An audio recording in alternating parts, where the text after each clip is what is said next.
The top iconic moments of the 2022 Warriors championship run.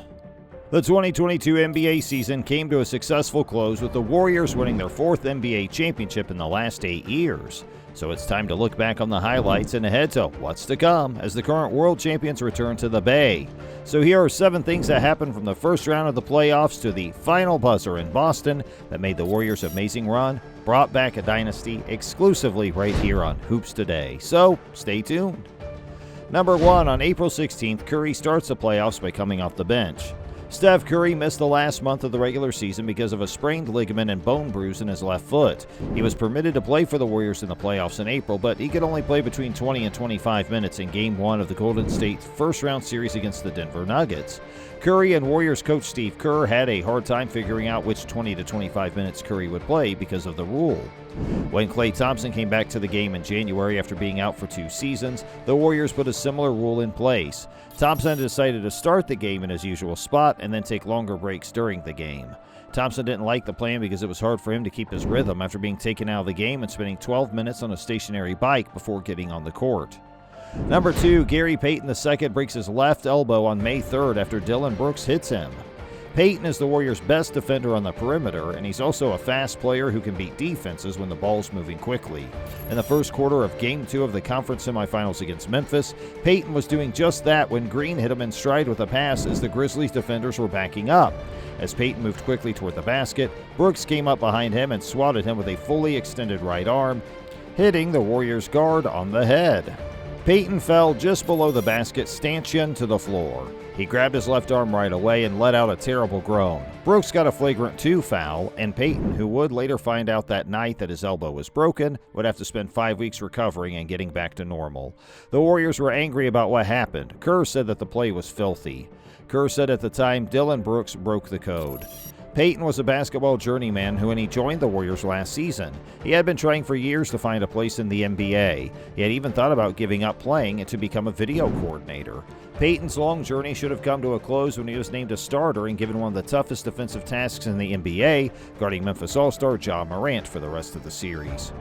Moment number 3, Kevon Looney was put into the starting lineup on May 13th. When a team loses by 39 points in the playoffs, they tend to make some big changes. After the Warriors lost Game 5 to the Grizzlies 134-95 in the conference semifinals, assistant coach Mike Brown texted Steve Kerr with a suggestion. Brown had been the acting head coach for Games 4 and 5 while Kerr was out with COVID-19. In Game 6, the Warriors should put Looney in the field instead of Jonathan Kuminga. Brown, who was in charge of the Warriors' defense, saw how the Grizzlies' size hurt the Warriors in Game 5 when Memphis grabbed 18 offensive rebounds while the Warriors' defense was a mess. Kerr liked the idea and told Brown to think about it overnight before the staff meeting the next day. The next morning, when the staff met with Kerr in San Francisco, Brown told them that Curry and Green had told him on the plane that Looney was the most likely person to start Game 6. For a group of people who like to talk about things in depth, there wasn't much else to talk about. Brown's defensive instincts and the support of the 2 smartest players on the team made the decision clear: Looney would start. Moment number 4, Andrew Wiggins stands up for Luka Doncic on May 18th. In the conference semifinals, the Warriors used the Ja rules to figure out how to cover the Grizzlies' young, talented point guard.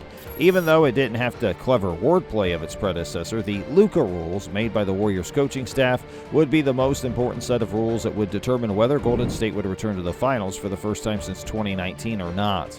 With Luka, there aren't many specific strategies like make him go left or make him go right, because he can beat you in either direction, said assistant coach Jama Mahalala, who worked closely with Wiggins on the finer details of the game plan. With Luka, it starts with bug him as long as you can during the basketball game. For Wiggins, that meant putting in as much pressure as possible on Doncic from all over the court. That meant that Doncic had to change directions every time he brought the ball up court. That meant the most important thing was to get him as tired as possible. Wiggins had to use a lot of energy to carry out the plan. On May 26, moment number 5 came as Thompson scores 32 points to win the game and send the Warriors back to the finals. It's a common number in Warriors numerology, the number of days between when Thompson tore his ACL in the 2019 finals and when he came back to play on January 9, 2022. The rest of Thompson's season was up and down. He hadn't scored 20 points in the series and had only shot 29.2% from beyond the arc before Game 5 of the conference finals. But Vintage Klay was the one who won it. He ran around perimeter screens to get catch-and-shoot opportunities. When the Mavs chased him off the arc, he drove to a good spot for a mid-range jumper. In transition, he spread out to the wing to get easy shots. In the end, he had 32 points, with 8 of 16 shots from long range. The Warriors players and staff say that Thompson is a man with a lot of self-confidence who finds it easy to be happy. There are a lot of different kinds of people on the Warriors team, but Thompson loves the sun, his bulldog Rocco, and basketball the most. Steve Kerr often says that Green's the Warriors' heartbeat and Curry is their DNA. Thompson, on the other hand, is the team's soul. Thompson's long time away from the game gave him the chance to think and gain an inner presence that many players don't get until they retire. He was 29 years old and at the top of his game when he fell. When he went up to the podium on Game 5, he was a 32-year-old veteran who was still trying to remember how to move his muscles. The next moment's from June 10th when Curry scores 43 points to help the Warriors beat the Celtics and tie the finals at 2 games apiece. The Warriors lost 116-100 the night before Game 4 in Boston. It was afternoon before Game 4 when Curry went to the TD Garden for a press conference and then practice. Usually Curry would do the kind of well-planned shooting session that he is known for and has done thousands of times. But on that day, Curry decided to work out twice as much and change things up. Curry and his assistant coach Bruce Frazier added a series of one-shot-at-a-time tries to run out of specific Warrior actions to his usual number of rhythm shots at specific spots. Frazier would call out a familiar set like a split, a pin down, or a gaggle action with the help of head video coordinator Lane Wilson, and Curry would move through the choreography, catch the pass, and shoot. Nobody can explain why or how Curry scored 43 points, including 7 for 14 from deep, in a crucial game when the Warriors were behind in a playoff series for the first time. Maybe it was the change in his routine or the acidic food he ate for lunch. Only the gods of basketball can know that.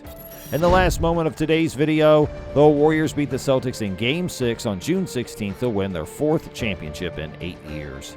The Celtics couldn't have planned it this way, but with 4 minutes left in their hopes of saving the series fading, Smart gave Al Horford the worst job in basketball, guarding Curry in open space. Horford is one of the best big men right now because of his ability to move around and guard the perimeter. This was a lot to ask of him, though. Curry, who is 34 but will always be thought of as America's little brother, had Horford in his grip. In a tough defensive standoff with the Warriors up 91-81, Curry faced Horford with a narrow band of staccato dribbles in a tight spot. But with each pass, Curry made it harder for Horford to defend him. He took a stutter step to the right, crossed the ball over a couple times, and kept an eye on Horford's feet the whole time. Back into the NBA Finals, he brought back the first Klay and joined him with the second Klay. Hey fans, now it's time for you to let us know your favorite iconic moment from today's video in the comment box. Hey, are you a big Golden State Warriors fan? Or were you rooting for the Celtics in the finals? Or maybe even before the finals, you were rooting for the Nuggets or the Grizzlies or the Mavericks, one of Golden State's other opponents. Whatever the case may be, we hope you enjoyed our video. Please make sure you subscribe to our channel to see more great videos like it, and press the bell icon too so you're always notified when we have a new upload for you. Thanks for watching today's video, and we'll catch up with you in our next one, Hoops fans. Thanks for watching.